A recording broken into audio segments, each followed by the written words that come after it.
Okay, hi guys and welcome to the show. Today we will be discussing my top 5 loves and hates of my little Seiko, Ripley of course. I can't believe I've had it a year now. It's quite astonishing. I bought it this time, just around about after Christmas, this time last year. It's a very divisive watch. A lot of people really loathe it. Some people absolutely love it. Obviously, I'm in the latter. Now, of course, before I get into this video, I've got to do wristwatch check. I am indeed wearing the Belova. This is the Space View, the Accutron Space View, a very important watch to American horological history. Haven't worn it in absolutely donkeys, so I thought I'd put it back in rotation. It takes a while to get used to the humming sound because you're like looking around, what is that humming sound? This of course is the Accutron, the pre-quartz technology. I've done a video all about it, so check it out. Very, very cool watch indeed. Got it of course on a Coloreb, bright white, crisp white Coloreb ostrich strap. You know, just to add a little bit more pizzazz. It's already a lively watch. Anyway, so wristwatch check done. Let's roll the intro and get into today's video.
Okay, welcome back guys. So let's dive in with my top 5 loves of this watch first of all.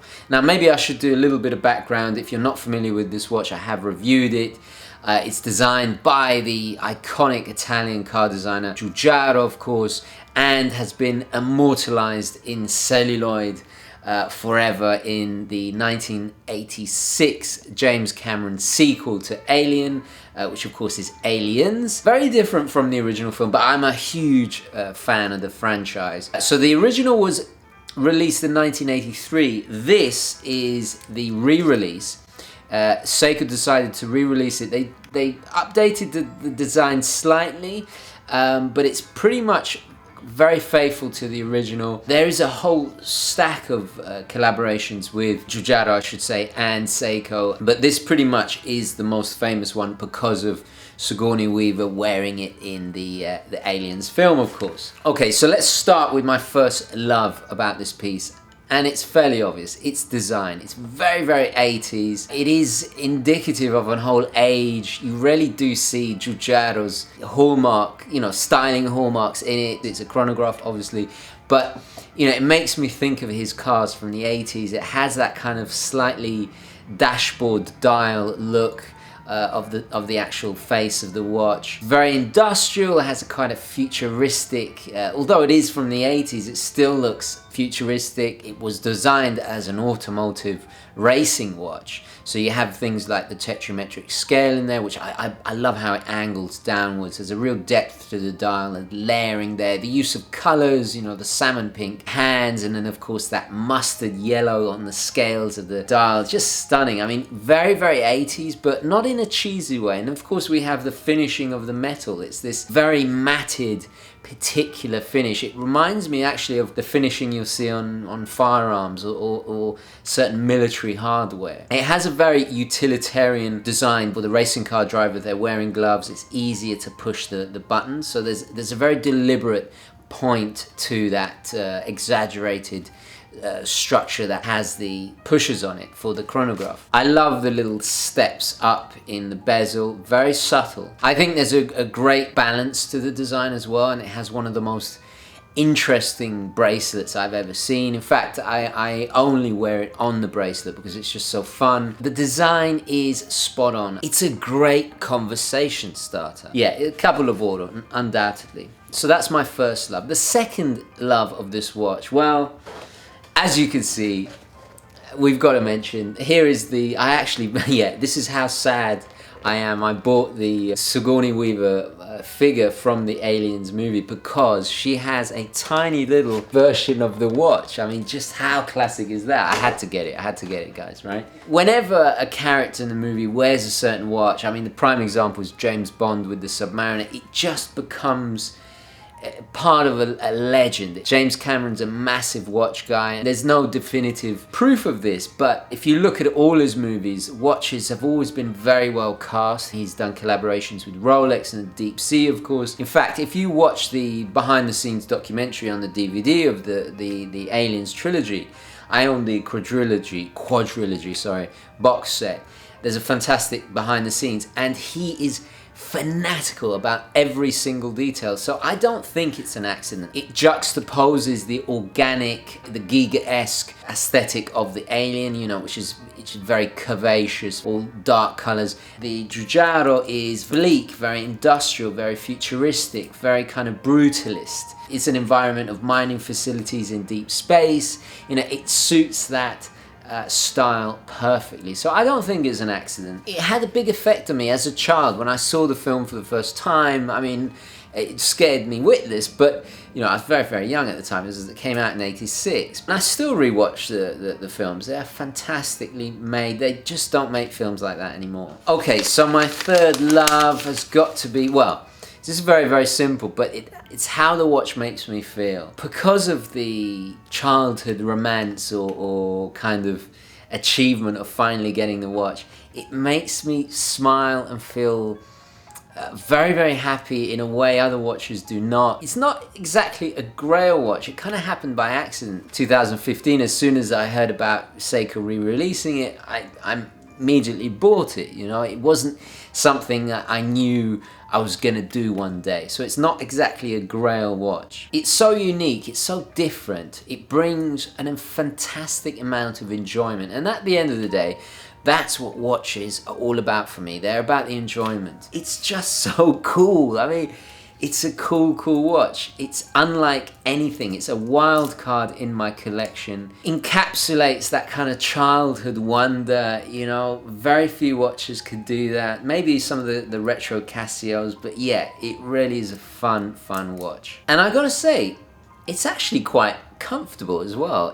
They haven't beefed up the size with the reissue. They've stayed faithful to the original scale, you know, the 40mm. So not only is it a pleasure to wear, it's actually quite comfortable. Okay, so that was my third love. My fourth love is its investment potential. I didn't buy it as an investment. I bought it purely out of fun to enjoy the watch. And I spent just over $300. It was a little bit more because I had to buy it from Japan. This was, of course, a domestic release only. And the price has shot up because it's in limited amount. There's only I think this is number 2,428 out of 3,000. And for a quartz Seiko, 3,000 isn't that much. It's quite a lot for, you know, maybe a small boutique brand, but for Seiko it's quite a small amount. Undoubtedly, because of the film connotation, because it's designed by Giugiaro and it's in limited amount, it's going to go up in value. So it's very unusual that you spend $300 on a watch, on a quartz watch at the end of the day, and you get such a return. If I was to sell it now, I'd probably get double my money back. Now, of course, I don't intend to sell it. Maybe, you know, a couple of years when I really get bored of it, or I just grow out of it, I might do. But, you know, for $300, I think it would be a shame, and I'm still getting a heck of a lot of fun out of it. Okay, my fifth and final point, love of this watch, has got to be its robust dependability. Inside we have the 7T12 quartz movement. It's not the most highest end quartz movement in the world, and far from it. It's been going for a very long time now, but it is an absolute tank. Yes, it is hardlex on the crystal, but you know, we got 100 meters water resistant for a chronograph. That's pretty good. It also has anti-magnetic protection. It's incredibly accurate. We're talking plus 15 seconds a month. Not only that, we have a 5-year battery life. And this actually includes 2 hours per day of use with the chronograph. And it's something I didn't actually know when I did the review, but that's quite a substantial amount of use for the chronograph. So it's probably going to be even more than 5 years. So fantastic dependability. And to be honest, because it's such a different piece, it's not something I'm going to have in rotation a hell of a lot. So the fact it's quartz suits it perfectly. I can pull it out of the watch case, bung it on, not have to worry about setting it.